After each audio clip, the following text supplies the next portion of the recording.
बिस्मिल्लाहिर्रहमानिर्रहीम। हजूर शेखुल इस्लाम गरीब नवाज़ तक़सीम हिंद से पहले जब मदीना पाक हाजिर थे, मवाजहा शरीफ पर हाज़री के वक़्त ज़मीन बोसी करने लगे तो शुरता ने मना किया। आप गरीब नवाज़ ने फरमाया, मेरा वादा है कि जब तक आपके शेखुल हदीस को कायल ना कर लूँ, दहलीज़ बोसी नहीं करूँगा। आप इन्हें बुला लें। चुनांचा शेखुल हदीस को बुलाया गया। वो नजदी मजाज शख्स बड़े फ़खराना अंदाज से चलता हुआ आया कि मस्जिद नबवी शरीफ में इसकी अबाकाबा दोनों तरफ से इसके तालाब ने उठा रखी थी। आप गरीब नवाज़ फरमाते हैं कि मैंने इसके गरूर को देखा तो अलामाते कुर्बे क़यामत वाली हदीस पाक पड़ी कि नंगे सर नंगे पैर चरवाहे बड़ी ऊंची इमारतों वाले होंगे।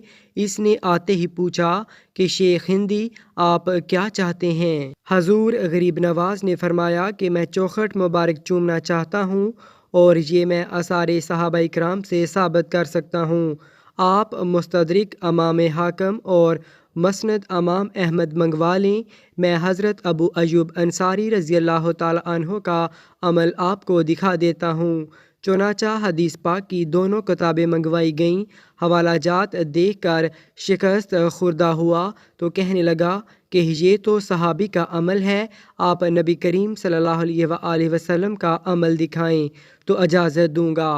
आपने फरमाया कि हजूर नबी करीम सल्लल्लाहु अलैहि वसल्लम से बड़ा कौन है? आप भला किसी का मज़ार क्यों चूमें? हाँ, अलबत्ता नाऊज़ु बिल्लाह हय्युल क़य्यूम का मज़ार आप दिखा दें तो चूमना मैं साबित कर दूँगा।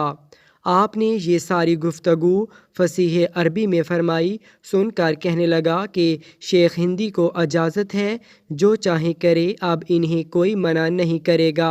आप फरमाते हैं कि मैंने बसदे अदब न्याज दहलीज़ बोसी की तो अहले काफ़िला को भी फ़र्दन फ़र्दन ये सआदत नसीब हुई।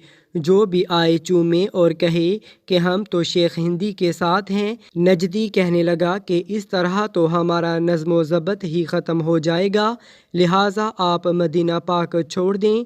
आप गरीब नवाज़ ने फरमाया कि ये तो आपने जगह जगह लिखा हुआ है कि मस्जिद नबवी शरीफ में 40 नमाजें हसूल शफाअत का ज़रिया है, लिहाजा हम कैसे मदीना पाक छोड़ दें? कहने लगा, ठीक है, मगर आपको फ़ी योम फ़ी कस इतने रियाल देने पड़ेंगे। आपने फरमाया कि ये शर्त मंजूर है, आखिर में हिसाब कर लेंगे।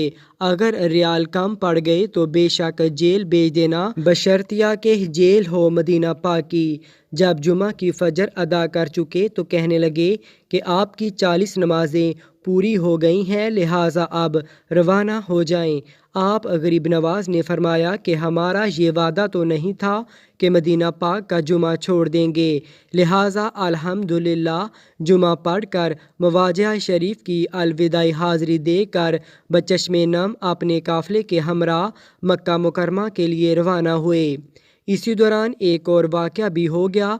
एक मकामी मदनी साहिब भी मौका-ए गनीमत जानते हुए काफ़िले के साथ दहलीज़ बोसी करने लगे। शुरते ने बड़े गुस्से में दर्रा फ़िज़ा में बुलंद किया। हजूर गरीब नवाज़ ने दर्रा पकड़ लिया और फिर फसीह अरबी में तकरीर फरमाई कि आप पता नहीं शमाल से आए हैं या जनूब से, अंसारियों की औलाद अहले मदीना पर दर्रा बरसाना चाहते हो, जिनके सदके तनख्वाह लेते हो। एक मजमा था जो अहले मदीना के फ़ज़ाइल सुन रहा था और शुरता को अर्के नदामत में शराबूर होता देख रहा था। हजूर गरीब नवाज़ फरमाते हैं कि हम जब रवाना हो रहे थे, वही मकामी मदनी साहिब दौड़ते हुए आए। इनकी जोली में कब्र अनवर शरीफ के कुछ पत्थर थे। कहने लगे कि जब हज़रत नूरुद्दीन ज़ंगी रहमतुल्लाह अलैह के दौर में बाहुक्म हजूर रहमतुल्लिल आलमीन सल्लल्लाहु अलैहि वसल्लम कब्र अनवर को पुख्ता किया गया तो इनके जद्दे आला इस कार खैर में शामिल थे और वो ये पत्थर तबरक लाए थे। कहने लगे, जज्दे अतहर से मस होने वाले इन तबरक़ात के आप अहल हैं। मैंने दामन फैलाया तो मदनी साहिब ने अता फरमा दिए। मैंने आँखों से लगाए, सर पर रखे और मदनी साहिब का शुक्रिया अदा कर दिया।